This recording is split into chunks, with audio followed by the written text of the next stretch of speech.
Buongiorno da Telecolor, nuova edizione di Sicilia 24, questi i titoli del giornale. Sono i turisti stranieri i veri protagonisti dei giorni di Ferragosto, gli italiani preferiscono il turismo mordi e fuggi, lo dicono i commercianti delle città siciliane. A Mazara del Vallo riapre dopo anni Villa Iolanda, polmone verde con alberi secolari, sarà un'oasi per i giovani e gli anziani. La chiusura della schiusa delle uova delle tartarughe caretta marina di Modica, un'esperienza emozionante grazie anche al WWF. Sono iniziati i trasferimenti in pullman degli oltre 1000 migranti giunti a Porto Empedocle, momenti di tensione durante la distribuzione di cibo e acqua. Nel frattempo gli sbarchi a Lampedusa non si fermano. Oggi la venerazione del velo di Sant'Agata, tantissimi devoti e i turisti in cattedrale. Domani Telecolor trasmetterà in diretta la messa delle 19 e la processione del busto reliquario della martire. C'è il nodo attaccante da sciogliere per le due squadre siciliane di Serie C. Il Catania conta di portare il nuovo bomber alla firma entro la fine della settimana, mentre il Messina chiude per il centrocampista Franco e il difensore Brogni.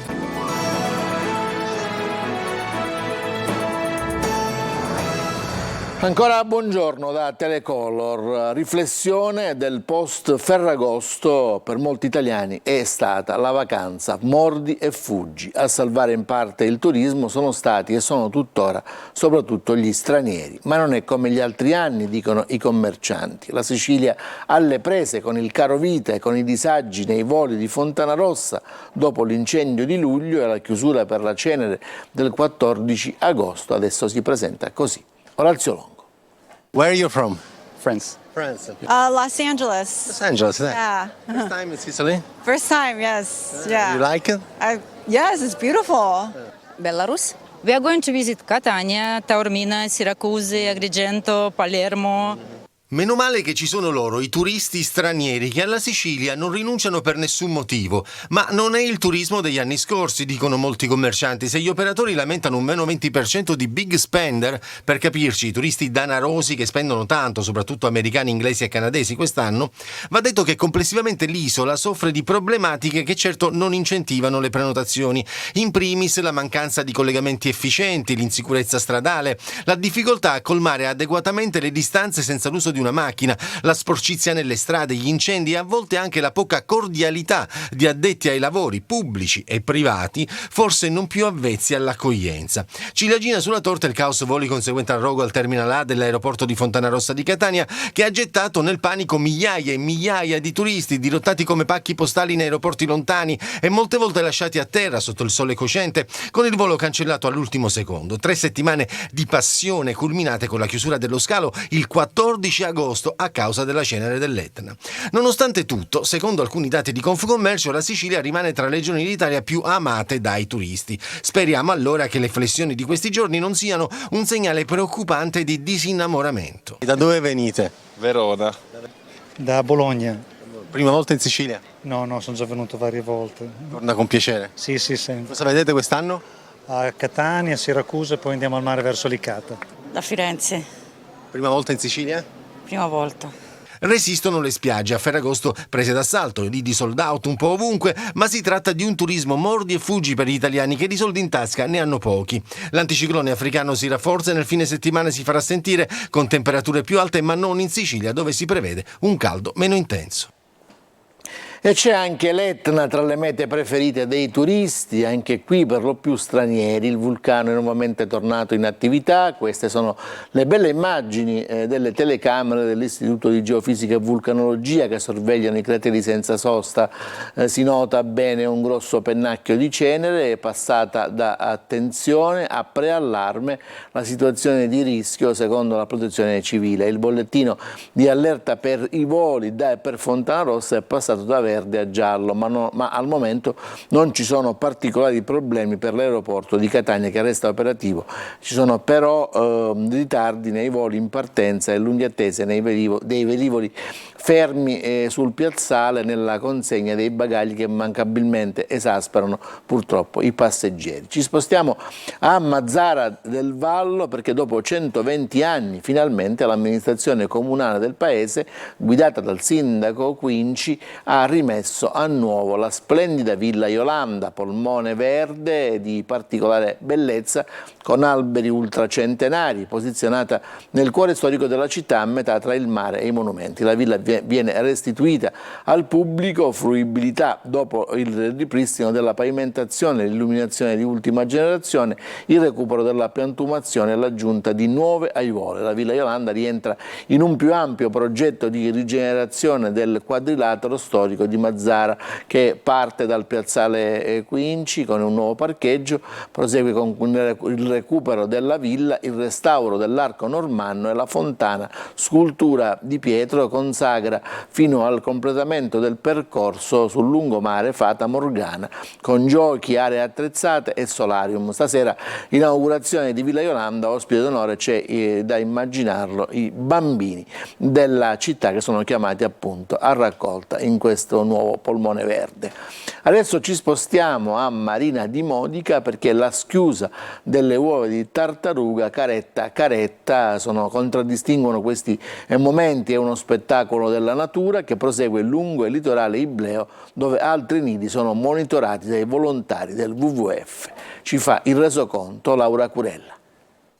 Sono oltre 40 finora le piccole caretta che, a partire dai giorni di Ferragosto, dalla spiaggia di Marina di Modica hanno preso la via del mare. Quest'estate è un susseguirsi di nidificazioni sul litorale ibleo, a conferma della pulizia e della salubrità delle acque marine. Senza sosta l'attività dei responsabili del WWF impegnati nel progetto di salvaguardia della tartaruga marina, una specie in via di estinzione. Le tartarughe sono molto sensibili a quelli che sono elementi esterni, e purtroppo c'è da dire che in parecchie delle nostre spiagge la presenza dell'uomo ha fatto sì che tra le troppe luci che sono presenti a causa dei lidi o dell'illuminazione pubblica potesse vanificare l'arrivo delle tartarughe in mare. In questo momento c'è in schiusa il nido di Marina di Modica, che è stato il secondo nido deposto in Italia e in Sicilia dopo quello di Morghella nel Siracusano, e dalla notte di sabato scorso sono già emerse circa una quarantina di tartarughine che si sono già dirette verso il mare. I volontari ogni notte proseguono nell'attività di monitoraggio sulle spiagge. Nei prossimi giorni sono attese le schiuse di altri 2 nidi a Marina di Modica e uno a San Pieri. Cambiamo argomento, parliamo di immigrazione. Al via i trasferimenti in pullman degli oltre 1000 migranti ospiti da alcuni giorni nell'area di preidentificazione realizzata al porto di Porto Empedocle, dove non sono mancati momenti di tensione durante la distribuzione di panini e bottiglie d'acqua, e nel frattempo gli sbarchi a Lampedusa non si fermano. Il nostro corrispondente Davide Sarto. Si svuota, almeno per il momento, l'area di pre-identificazione creata al porto di Porto Empedocle, che fino a stamattina e per alcuni giorni ha ospitato oltre 1200 migranti, tra cui molte donne e bambini in tenera età. Saranno trasferiti tutti entro il primo pomeriggio, dopo che la prefettura è riuscita a trovare 23 pullman per consentire lo spostamento dei migranti verso strutture d'accoglienza della Sicilia e del nord Italia, Milano e Torino in particolare. Le operazioni di trasferimento sono iniziate questa mattina, ma l'area resterà sgombera per poco, perché nella serata al porto è previsto l'arrivo da Lampedusa di circa 600 migranti. Nell'area di pre-identificazione del porto empedoclino vi sono stati momenti di caos e si è rischiata una rivolta durante la distribuzione da parte di operatori e volontari della Croce Rossa di panini e bottiglie d'acqua. Ci sono stati momenti di tensione, come tutti voi sapete il 14 sera c'è stato, perché d'altra parte non vedevano l'ora di andare via e non avevano capito. Quando gli è stato spiegato che loro erano veramente di passaggio, che mancavano i pullman, si sono calmati, tant'è vero che ieri è culminata con una bellissima giornata con queste partite di calcio. E intanto a Lampedusa gli sbarchi non si fermano. Durante la notte sono approdati in 155 a bordo di piccole barche salpate da Sfax in Tunisia. Infine la Guardia Costiera tunisina ha intercettato 630 migranti che tentavano di attraversare il Mediterraneo alla volta dell'Europa. Ci fermiamo, c'è la pubblicità, torniamo subito dopo.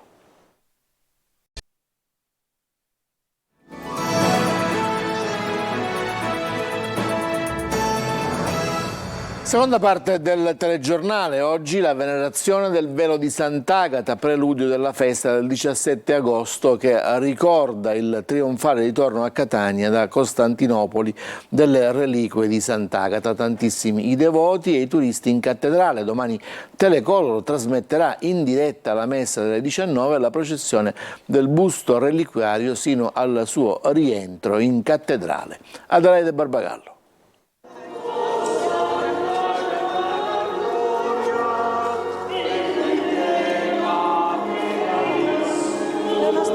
In cattedrale i fedeli intonano l'inno a Sant'Agata, sacerdoti nei confessionali, celebrazioni eucaristiche e la venerazione del sacro velo della martire catanese, cui si attribuiscono diversi miracoli. Il primo in assoluto l'aver fermato la colata lavica dell'Etna che nel 252 minacciava di distruggere la città.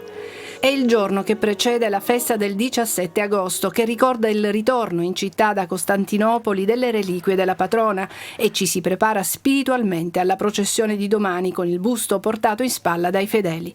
La devozione a Sant'Agata è diffusa in tutto il mondo e richiama anche in estate pellegrini e turisti. Questa signora arriva dall'Argentina. Tenemos culto a Sant'Agata in Argentina.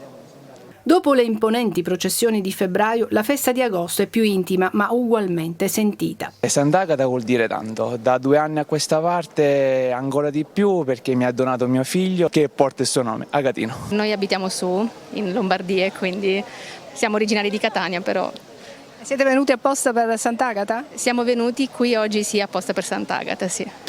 Sant'Agata di agosto così è un'esperienza particolare che accompagnata un po' dal caldo estivo ci invita a rinnovarci nella nostra devozione, il nostro amore alla Santa Patrona, soprattutto a ricordare che noi siamo i custodi delle reliquie di Sant'Agata. Uscendo dalla cattedrale ci imbattiamo in una banda musicale di ragazzi dei diversi quartieri della città. Nulla a che vedere con la festa di Sant'Agata, ci raccontano che hanno deciso di andare in giro per rallegrare l'atmosfera cittadina. Domani la processione del busto reliquiario di Sant'Agata, il breve percorso sarà scandito da preghiere e riflessioni. Telecolor trasmetterà in diretta a partire dalle 18:45 la messa e poi tutta la processione sino al rientro in cattedrale. A Messina ieri oltre 100.000 i devoti per la Vara, momento di grande devozione e fede per l'Assunta che richiama in riva allo stretto fedeli da ogni parte. Francesco Triolo.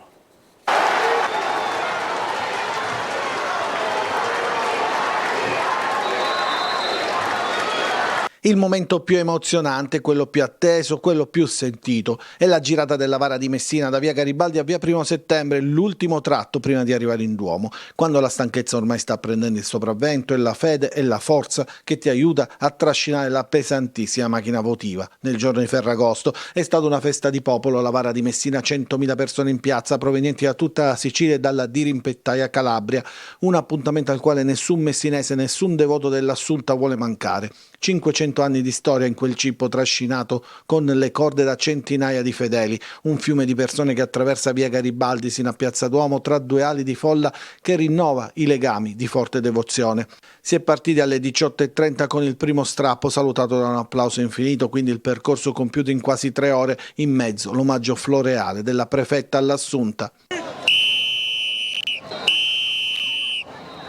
A garantire la sicurezza dei fedeli una macchina già rodata con 250 uomini di forze dell'ordine, protezione civile, volontari. Le autobotti dell'AMAM hanno bagnato il percorso per consentire alla Vara di scivolare con i pattini sull'asfalto. Di fronte il municipio il saluto ai giganti Mate e Grifone, quindi l'arrivo a Piazza Duomo dove c'è stata la benedizione dell'arcivescovo Giovanni Accolla che questa città cammini insieme con Maria, ha auspicato, tutti insieme, abbattendo i muri che separano le persone, un messaggio di unione al termine di una giornata che ha unito tutti.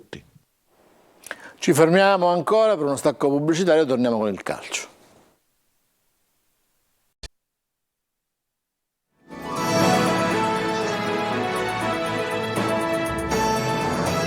Rieccoci in studio, siamo al calcio. Nodo attaccante per le 2 squadre siciliane impegnate nel prossimo campionato di Serie C. Il Catania conta di portare il nuovo bomber alla firma entro la fine della settimana, mentre il Messina chiude per il centrocampista Franco e il difensore Brogni. Marco Carli. Caccia all'attaccante. Quando mancano 18 giorni all'avvio del campionato, in casa Catania non c'è il tassello più importante, quello che cambia il destino delle partite. Il DS Laneri sta lavorando e lo ha fatto come ovvio che sia anche nella giornata di Ferragosto. Il profilo giusto non sarà verosimilmente il 34enne Galabinov e nemmeno Cuppone, che ha agito parecchie volte da esterno in questa stagione nel Pescara.